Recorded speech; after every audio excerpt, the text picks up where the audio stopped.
قرآن کریم فرقان حمید کی تفسیر میں پڑھ رہا تھا، آج دنیا کا یہ اصول ہے، کیا ہے یہ اصول ہے، جو سب سے پاورفل ہوتا ہے نا شخص، جو سب سے پاورفل شخص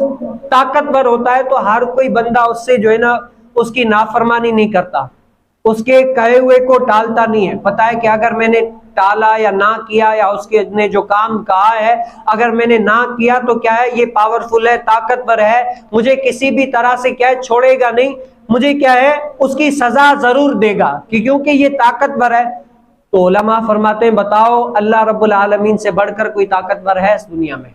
اس دنیا میں کیا پوری کائنات کے اندر اللہ رب العالمین سے بڑھ کر کوئی پاورفل ہے ہی نہیں، طاقتور ہے ہی نہیں۔ لیکن میرا مالک کتنا کریم ہے کہ اس دنیا کے اندر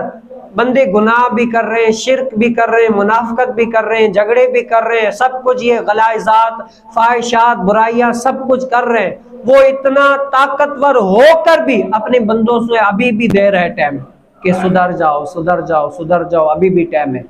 حالانکہ دنیا کا یہ اصول ہے جس کے پاس طاقت ہوتی ہے، اگر اس کی بندہ ایک مرتبہ بھی نافرمانی کرے نا، وہ ڈائریکٹ ایکشن لیتا ہے کہ تم نے یہ کیا کیوں کیا، وجہ کیا ہے، آخر کیوں کیا، آخری موقع ملا اس کے بعد کیا ہے وہ اس کو سزا دینا شروع کرے گا۔ یہ دنیا کے اس پاورفل بندے کی بتا رہا ہوں میں بات۔